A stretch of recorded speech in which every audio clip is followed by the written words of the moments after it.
Une autre anecdote concerne les hommes. Et là encore, tu as une histoire. Qu'est-ce qu'on t'avait dit une fois? Un homme t'avait dit quelque chose sur les cheveux. Ça restait très mystérieux pour lui, ce cheveu crépus. Alors en fait, c'est un ami de Suède qui, à un moment donné, il m'embêtait. Il était en train de m'embêter avec mes cheveux et il me disait qu'il m'aimait beaucoup. Et il regarde mes cheveux et il me dit « Mais je peux pas te les caresser. » Parce que j'étais coiffée en afro. Et je dis oui, mais bien sûr. Mais il me dit mais comment je fais pour passer ma main dedans? Alors j'étais obligée de lui montrer comment faire. Donc c'est ça la petite anecdote. Et ça est sorti. Ben en fait il a rigolé.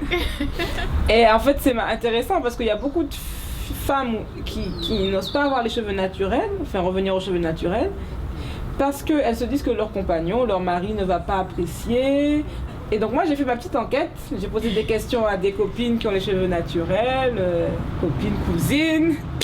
Et alors là j'étais étonnée, bon, il y a les filles qui m'ont répondu des choses extraordinaires. Oui, ben lui il aime bien me caresser, il me fait des massages, il me démêle les cheveux.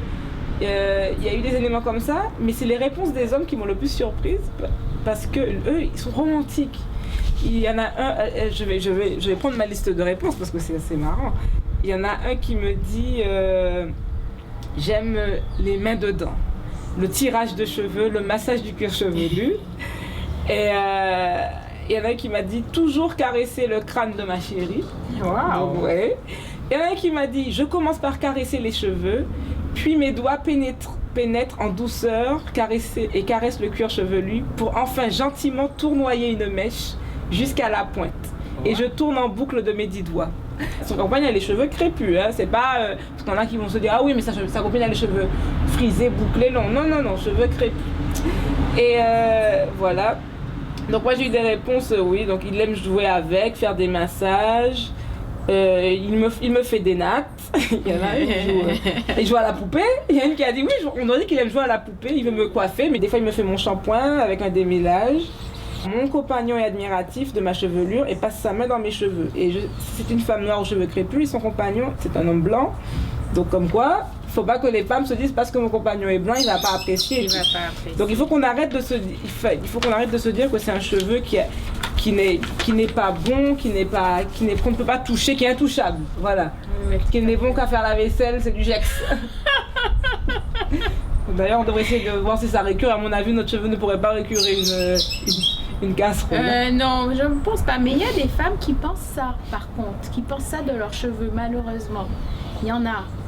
Mais je pense que c'est simplement qu'elles n'ont pas appris à comment traiter leurs cheveux, comment utiliser leurs mains, mais pas forcément le peigne. Moi, je n'utilise pas de peigne, je coiffe beaucoup avec mes mains, beaucoup d'eau. Nos cheveux ont besoin d'hydratation. Beaucoup d'hydratation, ils aiment ça être mouillés. Donc, ouais, ils ont soif. Oui, ils ont soif d'amour, soif d'eau, soif de caresses, de massage. Et vraiment, vu tous ces hommes qui aiment les masser, ce sont les cheveux les plus heureux du monde. Hein. C'est ça. Je pense que c'est une question d'habitude aussi, de culture. En fait, vraiment d'habitude. C'est une fois qu'on a appris le pli, qu'on connaît nos cheveux, tout comme on se connaît soi, la connaissance de soi, la connaissance de son cheveu, de quoi il a besoin, ben forcément on apprend à l'apprivoiser et puis à le mettre en valeur. Exactement.